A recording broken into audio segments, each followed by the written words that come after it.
Hello, everybody. We decided to go ahead and throw the whole thing into a bonus episode because we have that 24 fucking minutes of us talking about random bullshit.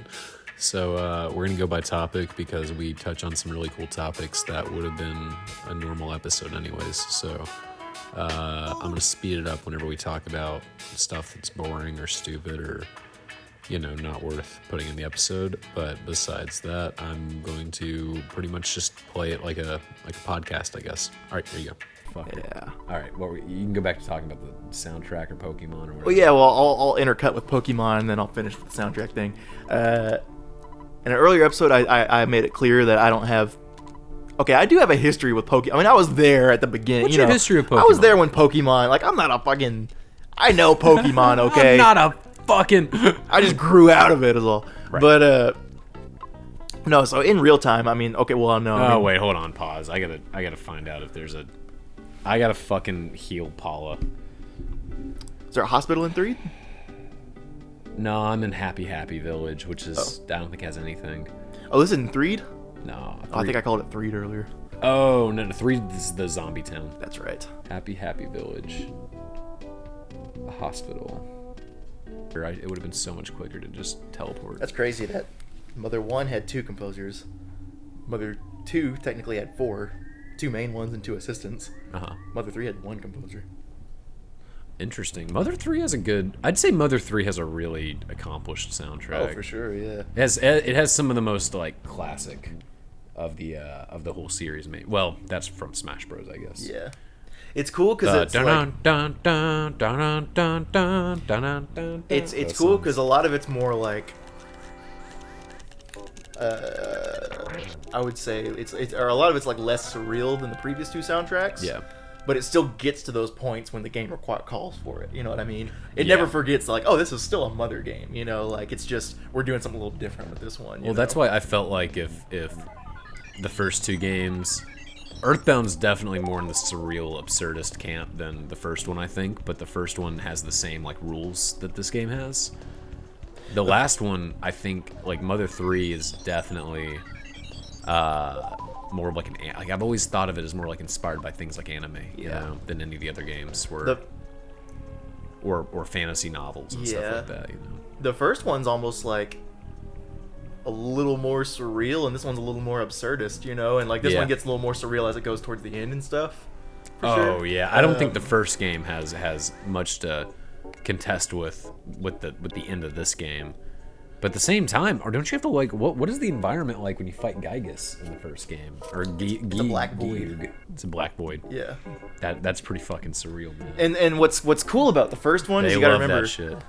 Earthbound is building off of this would be good for the show.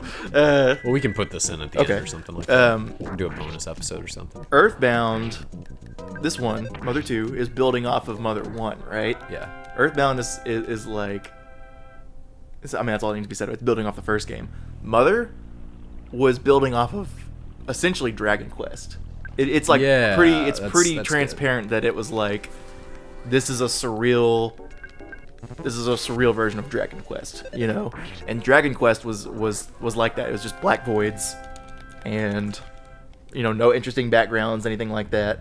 And so Mother was very much so like, let's take that and make it weird, you know what I mean? Yeah. So it's kind of like the way that Twin Peaks has those soap opera, aspects to it.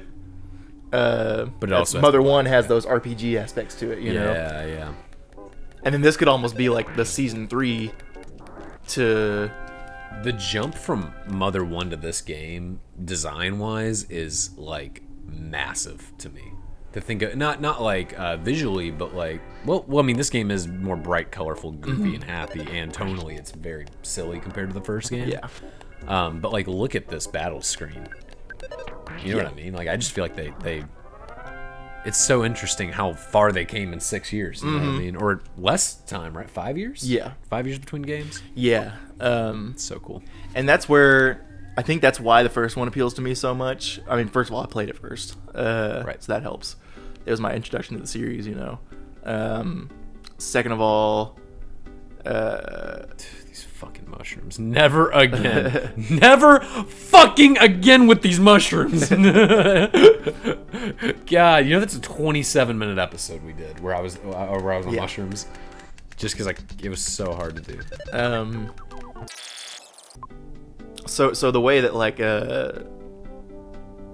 Twin Peaks, well, see, I don't want to get too caught up in comparing it to Twin Peaks, but it's okay. The way that I really like I honestly I need to rewatch Twin Peaks in its entirety, because I have not just sat down and since season 3 come out I have not been I'm gonna watch it from start to finish. I've just watched various episodes here and there. It holds up. Oh, I know. Better and better every time. I'm excited. Every time. I'm excited to watch it from start to finish and just go straight from the end of season 2 to the movie to 3. Yeah.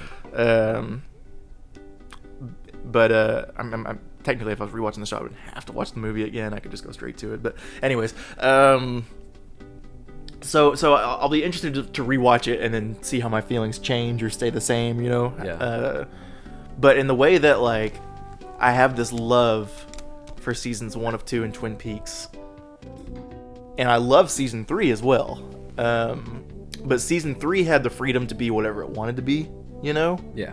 And seasons 1 and 2, I love them so much for the experiment that they were, in that they were the surreal soap opera on TV. Yeah. That's why I that's why Mother 1 appeals to me so much, because it was the surreal RPG on the NES that just came out of nowhere.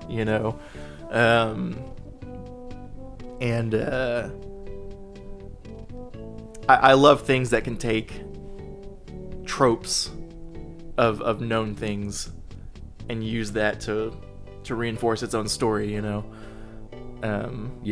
Subverting those tropes. So that's why Mother 1 just makes me so happy, because it just does all these things that Sorry, I'm hold on, give me 1 second. Give me 1 second. I'm getting pissed off because I don't know if there's a hospital in Tucson or not. Earthbound, Tucson Hospital. Why am I having a hard time finding the hospital in Tucson? What makes me like the first Mother so much, and it's just that it's the fact that it always, when I was playing it for the first time, it constantly surprised me, because it would hide behind the guise of just being another NES RPG, right, and do things that no other games at the time were doing, and that kept me on my toes the whole time. And this one had the freedom to do whatever they wanted. You know what I mean? Oh, yeah. Because they were we're building off our own game now, so we can take this wherever we want. We can do whatever we want with the story. We can change up the format. We can make it more visually appealing. So there's I don't really have an argument for I would never try to argue that this game's inferior to the first one or anything like that, because obviously they just did they made the first one and they said, oh, now we really know what we're doing. Let's make the follow-up, which is what I love about Majora's Mask, right. Which is what I love about season 3 of Twin Peaks, right, stuff like that. When people are, I love about Better Call Saul. When somebody makes they have Final Cut, when they make something and they say, okay, now we've done this before, so now we can do whatever we want. You know what I mean? But Mother 1 is the rare instance where and I love Earthbound too. Yeah. If I were to put them on a list, they'd probably be right on top of each other. You know what I mean? Oh yeah. But Mother 1's just my personal favorite for that reason. It's just got that factor of. I still need to beat it. I still need to actually sit down and beat the game. It reminds me of Twin Peaks season 1 and 2, where it's all of its appearances are deceiving. Yeah. Because it's just as much as I love Twin Peaks season 3, it is a Trojan horse kind of game. As much as I love Twin Peaks season 3, and there's some crazy moments in that thing that just had me jaw on the floor.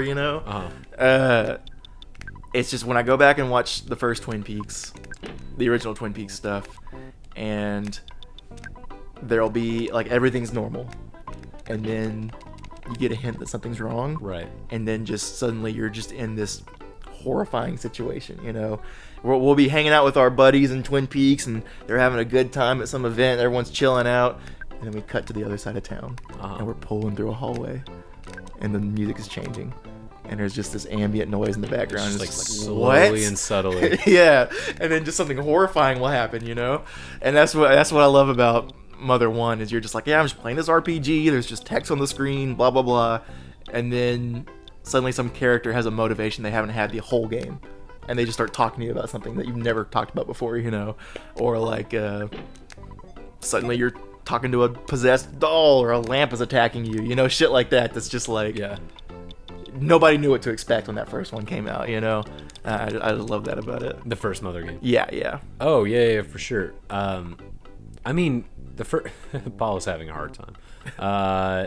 That first Mother game, it predates Pokemon. Yeah. It predates this game. It predates, like, all modern, you know...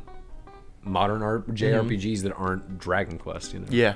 Did you watch me play Dragon Quest when I was playing it at our apartment? Yeah, I watched you play. I had a good time with that one. I actually beat that game. I was so happy because I was like, oh, he likes it as much as he really does like Mother that much, you know. It was really cool. It gave me a lot of context. You know what I mean? It's like I'm trying to think of like of what it would be like.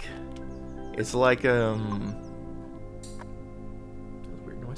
Your house is fucking haunted, dude. I'm sure. I know there's probably other video game equivalents of this, but I can't think of an example of any other specific thing I've sat through. But I would imagine like if somebody were to play like The Witcher 3, and they had never played Ocarina of Time before, and then they were to go back and be like, oh yeah, well games like The Witcher, you know, the Ocarina of Time was a big step forward for those action adventure games, and it was a big step that led up to things like that, you know. Yeah. And then if you were to go back and play them, be like, oh, this is cool, you know, to see what this kind of game was like in its time, you know what I mean? Right. So to play Mother 1 and then to keep reading on Wikipedia, like, oh yeah, it was based on the tropes of Dragon Quest and stuff like that. So then to go and play Dragon Quest and just see oh, this is what this game was like, you know, like this is what he played and said, I want to make a surreal version of this, you know. Right. And even Dragon Quest is pretty cool, like all things considered. Like, I mean, I see the current ones and they're all anime and, you know, because they're on like Dragon Quest 16 or something like that. Right. And they're beautiful. They got big anime graphics and all these characters and stuff. I still need to play the Final Fantasy games. Yeah. I want to play Chrono Trigger and I want to play Final Fantasy 6 in Japan, 3 in America, because, you know, I've heard that they're pretty. If I like Earthbound, they're gonna be up my alley, as everyone says. Like I don't know that I would really want to play, because I'm not a big RPG guy anyways. So I don't know that I would be big on the new Dragon Quest games, but playing that first one was cool because it was just... Because a lot of it, you're, you know, playing these old NES games, these ones that were trying to make grand experiences with what little technology they had, you fill in the gaps with your head, you know what I mean? Right. So even the first Dragon Quest, while it's not nearly as surreal as the Mother series, there's still really cool moments in it that I thought were sweet. Like, there's this one part where, like, a character tells you to find this one place, you have to step into the Black Void. And the Black Void is literally the black on the top and bottom of the screen because of the NES. Oh, that's cool. And you walk through it, and then it takes you like this next part, and it's fucking awesome. Yeah. And they're just very creative back. They had so many rules and limitations. It was easy to break them, you know. And there's just little moments like that throughout that game that made me go, okay, I can totally see how Itoi played this and said, okay, well, we're gonna do something like this, you know. We're gonna do our version of this. And it's kind of cool to me too, because that one was a lot more like, I don't know about the original version, the original Japanese. This might have been totally Americanized, but whereas the later ones are very Japanese, very anime, very big One Piece kind of adventure, you know? Yeah. That early one was like, I'm sure they brought it to America and were like, how do we market this? Well, we're going to give everyone like medieval speech and stuff like that, you know what I mean? Yeah. So, interesting. So it's just cool. It's just an interesting blend of this early Japanese RPG with this American, like, how do we interpret this kind of thing, you know? So I dig the first Dragon Quest. That's all I was and it made me appreciate Mother 1 even more. Well, I would love to play it at some point. I'm oh, cool. That means I get to heal Paula. I love Paula in this game. It's such a concept. Yeah, I grew up like big Pokemon fan. I would say Pokemon is what got me into games the way I am now. Like that was one of my big introductions, you know. It was my introduction to Nintendo. First Nintendo game was Pokemon, and I only bought it because of advertisements. Yeah, and it was Pokemon Pearl. That was the only reason dude, that was back when we had like no money. It's back when my mom had to buy the DS from a classmate for me because it's all I wanted. And Pokemon Pearl came out, and I was like, Dad, it's $30. Can I have it? And he's like, fine. And it gave me a lifetime of happiness. That's man. cool. $30, a lifetime of happiness. And that makes sense. See, I could see why you would. So like, it's funny because I forgot I was totally talking about Pokemon earlier, and then went way off topic. So Pokemon, I grew up.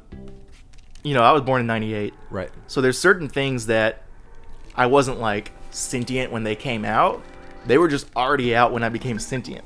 So like when my brain was forming and I learned to speak words, Ocarina of Time existed and it was in my house. Yeah, and, well, and you grew up with a sister that had video games. Yeah, and my dad played. I was them the too. first. I was the oldest kid, and my parents never played video games. See, my dad, like, I grew up watching him play Ocarina of Time, and I was like, oh, this is just a thing on my TV, That's so interesting. And my sister got into Pokemon early on, so she liked Pokemon, and we were watching the anime, and I grew up, and again, brain was forming, learning to speak words, and Pokemon was just this thing on my TV, and I liked it. Yeah. So, and then there were these games that you could play, and there were these cards you could collect. So when I got old enough to play these things, yeah, I had Pokemon Blue, played it, beat it. Had Pokemon Yellow, that was my first one. Right. So I played those two, and then I remember them announcing, "Hey, there's a new Pokemon series coming. There's 2 new Pokemon games, 3 new Pokemon games coming out with a whole new, over 100 new Pokemon in it, a whole new world to explore." And to me, I was like, "Holy shit!" So. And of course, yo, freeze beta. Yeah. So Pokemon Generation 2 comes out. My sister gets silver. I get gold. And I played the whole game, of course, because So you played gold and silver when they came out. Yeah. On the GB. Wow. Yeah, because I had a Game Boy Color. So like after playing Yellow and Blue, and to me, like I didn't understand sequels back then because I'd never seen one before. Like when Majora's Mask came out, when Gold and Silver came out, when the GameCube came out, that shit was weird to me. Right. I was like, wait a minute, you mean I'm gonna stop playing the Nintendo 64? I remember when the GameCube first came out, I was a little against it because I was like, what? We're not going to play the 64 anymore, Yeah. And then we got the GameCube and plugged it up and played Smash Brothers Melee, and I was like, oh, never mind, this is way better. Never mind. This looks amazing. I was like, this looks so real. See, that's so fascinating, man. Because my mom bought me an Xbox for Christmas when I was 5. Uh-huh. And I was given 5 games. SpongeBob Battle for Bikini Bottom. Classic. Yu-Gi-Oh! Duel Master, whatever the fuck that game's called. Okay. The Incredibles game, the Finding Nemo game, and finally, Fusion Frenzy. One of the best party games for Xbox. I've heard of it. I will stand by it. We should play it on the show. I've heard good things about it. Those were my first 5 video games, and I liked the SpongeBob one, Fusion Frenzy, and the dueling one the most. Yeah. Yu-Gi-Oh! One the most, which is funny because that is why I love platformers. Because the SpongeBob game is very similar to like when I played Mario 64. I went, holy shit, this is what it's based on. I didn't know that. Know what I mean? Yeah. Like, I played Battle for Bikini Bottom for 10 years before I played Mario 64. Same thing goes for Yu-Gi-Oh! Before playing Pokemon games. I didn't know what a JRPG was. Yeah. But I was playing one with cards. Yeah. And Fusion Frenzy is why I like Mario Party, I think. That You know what I makes mean? sense. Like, I would find better versions of what I had. Yeah. Which is why when, the only reason I know what this game is because of the Chugga Conroy Let's Play. Because I was watching his Pokemon Let's Play and I loved his commentary.